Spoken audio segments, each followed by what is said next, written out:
Silence is uncomfortable, isn't it? You're waiting for me to say something to make this awkwardness go away. Right now, I can almost see the thoughts in your heads. You're wondering, did she forget her first line? Is she staring at us creepily just to scare us? Is she okay? It's all right. In fact, this was intentional. We've been trained to think that if no one is talking, then something is probably wrong. It feels like silence is a void that we have to fill. But I want you to notice what just happened. In those few seconds of quietness, you were actually present. You were thinking, analyzing. Your mind was at its busiest because I wasn't giving you any noise to hide in. And the reason I'm so comfortable standing here in the silence is because I live in it. We've all been sold a very specific picture of what being 11 is supposed to look like. Loud, super cheerful, and constantly surrounded by a swarm of friends. And I'll be honest, I wanted that. I wanted to be so distracted by the world around me that I wouldn't even have to hear my own thoughts. But my life just did not work out that way. Some circumstances have led me down onto a quieter path. My mom is one of the most hardworking people I know, and because she was out providing for us, it meant that I spent a lot of my time in a season of silence. At first, I didn't know what to do about it. I was upset and isolated, almost as if I was failing to be a kid. Eventually, though, I had to stop looking for a way out and start looking at the ground I was standing on.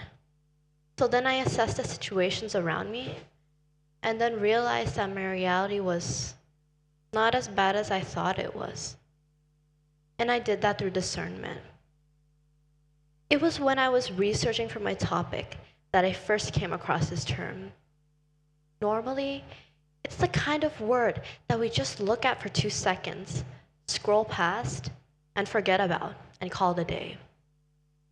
Me, though, I started looking into what it actually meant.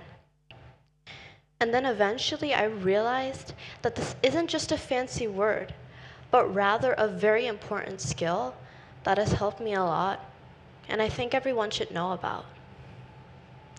By definition, discernment is about understanding situations, people, or choices and deciding on what is right, true, or best. It allows you to perceive the truth of what is going on, even when your emotions are trying to tell you something else. The example would be that when someone or something triggers you and you feel the need to respond back, discernment keeps you calm because you know it's not worth it to sacrifice your peace. Or when you fail at something, instead of just deciding that you're not good enough, you see the setback as a room for improvement. However, discernment isn't only about looking at yourself. It's about having the guts to look at all points of view and to finally accept yourself and others. It means that when someone is difficult or a situation feels unfair, you don't just react from your own hurt. It gives you the power to see that everyone is also carrying their own struggles. And once you see that, you stop judging and start understanding. It is the bridge that moves you from being isolated to being connected, because accepting the truth about others is the only way to truly accept yourself. I used to look at my life like cracks in a bowl, like I was broken or less than other people.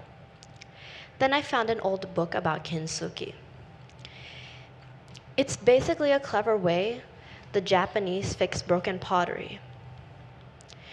Instead of just throwing it out like most of us would, they use gold to mend the shattered pieces.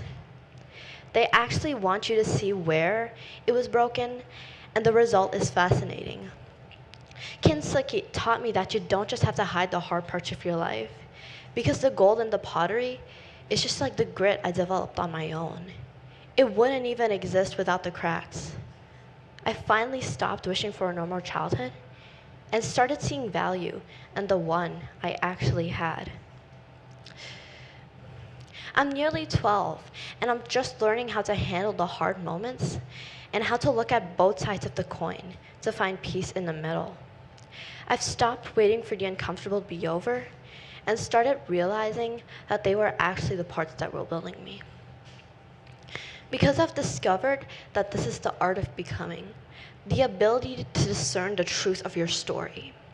We're all so afraid of the flaws, but have you ever even stopped to wonder what would happen if you never even had them? You wouldn't be broken, sure, but you wouldn't have any room for the gold or your personal growth either. I'm not perfect yet, but I've already become, and I'm still becoming the best version of myself. Thank you.